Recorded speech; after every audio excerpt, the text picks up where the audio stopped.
Oh, my eyes. Assalamu alaikum, dear brothers and sisters. I hope you all are having an amazing day, beautiful day, inshallah. I'm about to play you guys a video. Now, this video is guaranteed to blow your mind away. There is a huge chance that you will definitely cry after watching this video. Subhanallah, because I cried. Subhanallah. I'm giving you guys this challenge, okay? If you know any video that is more heart-touching than this video that I'm about to play, then I'll post that video and give credits to you. If you know any video that is more heart-touching and more mind-blowing than this video, okay? Comment below if you know any. Now pay attention and watch till the end. The story of Robert Davila. You know who that is? No, you don't, because I do. 3 months ago, I gave khutbah in Fort Worth. I haven't been to that masjid in 4 or 5 years, and they invited me for some reason, and I went. And I gave khutbah there. My khutbah was about dua. An Egyptian fellow comes up to me, a young man came up to me afterwards, he goes, Allah fulfilled my dua today. And I said, what's your dua? He said, my dua was that Nouman Ali Khan should meet Robert Davila. I was like, are you Robert Davila? He goes, nope, I am not Robert Davila. Robert Davila is my friend. But I think Allah is fulfilling my dua. I was like, fire away, I want to know. Robert Davila is a young man who lives in a town 40 minutes past Fort Worth. He was a farmer, young guy. And he was hit with some sort of genetic disorder that kicked in later on in his life, and he became paralyzed from the neck down. And he lives in a nursing home. Most people in that nursing home are 90 years, 100 years. They're really, really old people. And then there's, his room where he's paralyzed neck down. He's the only 30-something-year-old that is in the nursing home, okay? And he's been in that nursing home for the last 10 years. His family got a computer for him that's voice activated, so he can give voice commands, put a headphone on and Google stuff and search stuff so he can surf the web and find information. In his room, and by the way, staunch Christian family, the minister comes and prays for him every week and things like that. And his best friend was in the bed next to him. One of his best friends. He became best friends because he met him at the nursing home. This person was also paralyzed and he needed a new liver. Okay? A liver transplant. He was waiting for a liver transplant. And they used to talk about, God and things like that all the time. They were good friends. Finally, his best friend got a call that there's a donor available for the liver. So he's so excited. He goes, Robert, I'm going to miss you, but I'm going. I've got a donor. So they take his friend and they go into the operation, and his friend died at the operating table. Now his friend, who's also a Christian, the deceased friend, his sister, took one of the amulets of his friend, a crucifix, and she gave it as a gift to Robert. This is a reminder of your old buddy. So he hung it on the side of his hospital bed.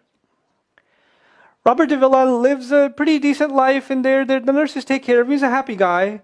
And one day he goes to sleep and he sees a man in his dream. That man says his name is Muhammad.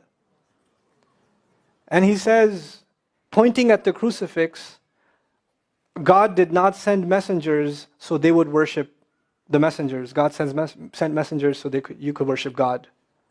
And Jesus was just a man. He walked in the markets and he ate food. He walked in the markets and he ate food, and the dream stopped. He only knows that Jesus was just a man. He knows there's a man named Muhammad that said that to him. He said that messengers came so people could worship God and not the messengers. This is all he knows. So he starts Googling Muhammad. He finds Islam. He takes Shahada. When he takes Shahada, he wants to learn about the Quran. So he goes on these chat sessions and finds somebody needs to teach me Quran. He finds a brother in Egypt that he gets together with on Skype to try to learn Arabic. Learn the Arabic alphabet. Once he learned the Arabic alphabet, he learned to recite the Quran. He memorized 10 surahs from his hospital bed. Then he said, I'm beginning to memorize the Quran, and I'm beginning to learn about this prophet, but I need to understand the Quran. So he starts Googling how to understand the Quran. And for some reason, he ends up on my videos. And he starts watching my stuff. And he watched almost everything. And then here's the kicker. In the nursing home, there was an Egyptian fellow that used to come in and do some repair work.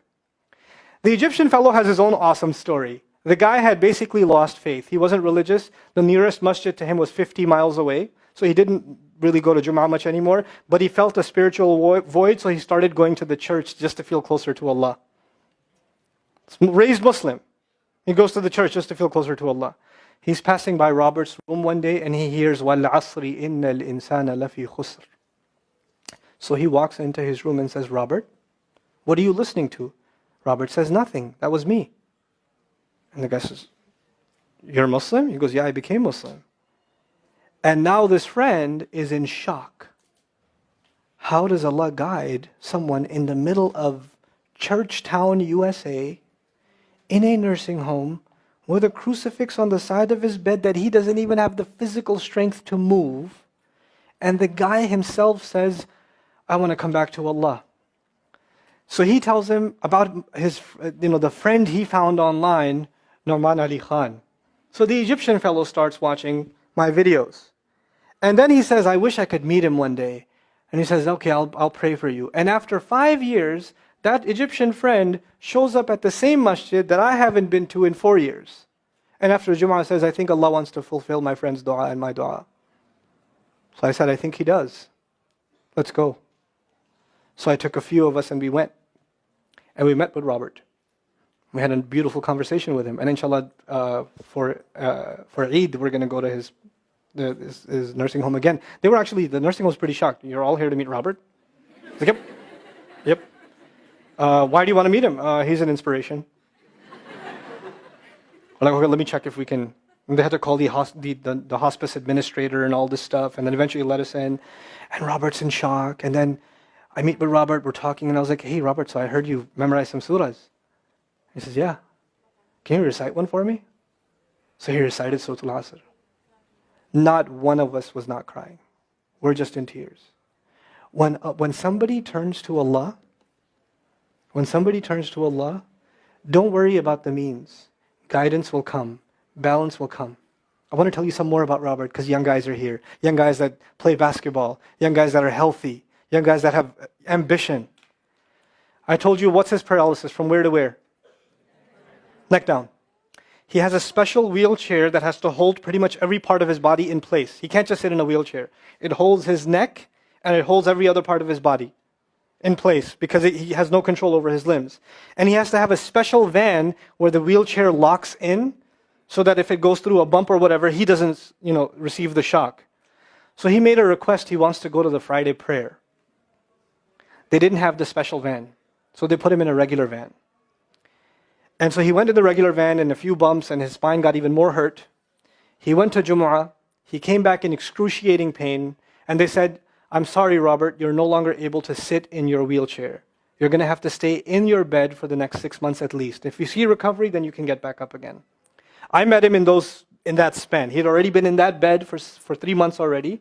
And the reason he was in that bed is he went to Jumu'ah prayer. And he told me about the Jumu'ah prayer. He said, I've never felt more peace in my life than I was in that masjid. And you know what I'm going to do, Brother Nouman? When I can sit in my chair again, I'm going to go to Jumu'ah.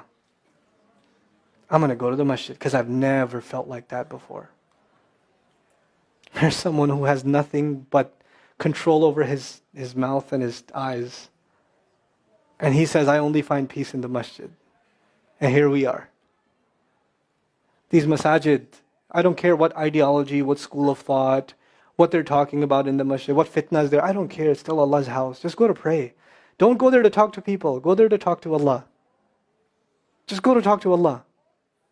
You're just going for you and Allah. That's it. That's it. Other things will come, but you're not going for them. You're just going there to find peace. You'll become different people. If Allah can guide Robert Davila, Allah guide everybody. And then he said, sometimes I wonder why Allah put me in this position. And then I say to myself, what am I kidding? Allah has given me so much. I am so grateful for what He gave me. And if this is the way He was going to bring me to Islam, it's all worth it. So worth it. You have Muslims that lose a little bit of health and they say, why is Allah doing this to me? And this man, if you would think, nowadays atheists argue because of suffering, there's no God. If one man has in a position to say, I don't believe in God. If there was a guy, why would I be in this position? It would be Robert Davila. That guy would say, I don't believe in God. If there was one, why would I be in this mess? And yet he's in this position, and I've never seen a face with more nur. Never. I've never seen a face that has more contentment on it. He's so satisfied with life. He's so happy. He's just happy. The last 7 or 8 khutbahs I've given are actually based on one sentence each on one sentence that he said in his conversation. Is that profound? He's a teacher to me. I consider him a teacher. He's my sheikh. Somebody says, who's your sheikh? I say, Robert Davila. Really? Is that a pizza place? Or no. No. You know? The guidance is all around us. You don't have to get worried about what's not there. There's plenty there. You know what Allah did for the people of the cave? You know He even guided them in where to sleep? You know He even guided them on where to turn? As the sun was coming, they'd turn away from it. As the sun came from the other side, they'd turn the other way. Allah will guide you in your sleep when you make dua to Him. He'll even guide you in your sleep. Every toss and turn will be guided by Allah. Can you imagine? We shouldn't be skeptical in Allah's guidance. We shouldn't worry about how am I going to find balance. No, that's Allah's job to guide you. Your job is to talk to Him. Your job is to get sincere. That is the message I have for you. That is how we're going to find balance. Honestly. And if once you do that, once you become sincere to Allah, Allah will open doors. Allah will give you friends. Allah will give you teachers. Allah will give you access to resources, all of which are going to bring you closer and closer and closer to Him and to the truth and make life better for the people around you. This is really the gist of what I wanted to share with you. I don't want to speak longer. I've spoken too long already. I love coming back to Now I will show you guys a short video of students of Bayyina Institute going to meet Robert Davila. It is so beautiful, guys. I will only show a short part of it, but if you guys want to watch the whole thing, I'll leave the link in the comments. ربي جل الله حسبي ربي جل الله ما في قلبي غير الله ما في قلبي غير الله ونور محمد صلى الله نور محمد صلى الله لا إله إلا الله محمد رسول الله. Hey.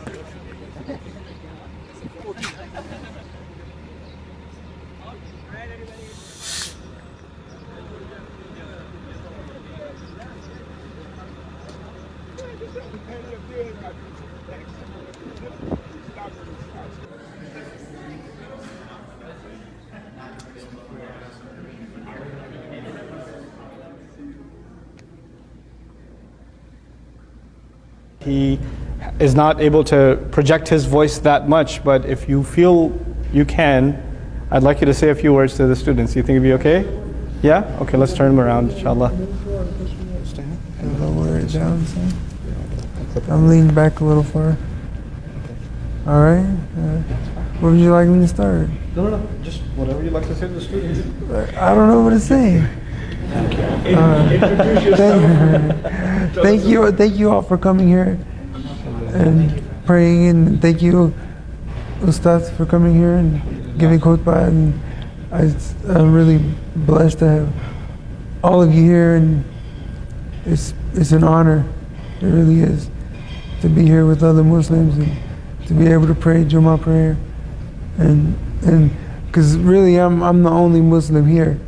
So, now, and it's just, everything's always about me, about myself. And to have everybody here with me now, it's really a blessing and an honor. And Very happy to be here. Very, very happy to be here. It's good to see all of your faces. And, Are you too nervous to recite something? I'm not too nervous to recite something. All right. You'd like me to recite? What would you like me to recite? Your favorite ayah? My favorite? Let me think. Okay. I don't know. All right. أعوذ بالله من الشيطان الرجيم. بسم الله الرحمن الرحيم. لإيلاف قريش إيلافهم رحلة الشتاء والصيف فليعبدوا رب هذا البيت الذي أطعمهم من جوع وأعمقكم من خوف. تكبير. Now most of you are probably crying or have tears in their eyes or felt very touched, right? Subhanallah. Please don't forget to share this video, everyone, inshallah. Thank you so much for watching till the end. And guys, my content is not changing, okay? If you fear this, like, my content is not changing. I just post whatever inspires me, okay? Nobody is saying I'm gonna stop posting halal funny videos, okay? It's just that I will also post what I like posting. Beneficial videos, reminders, or anything that I'm doing, okay? So don't forget to share this video, inshallah, and assalamu alaikum.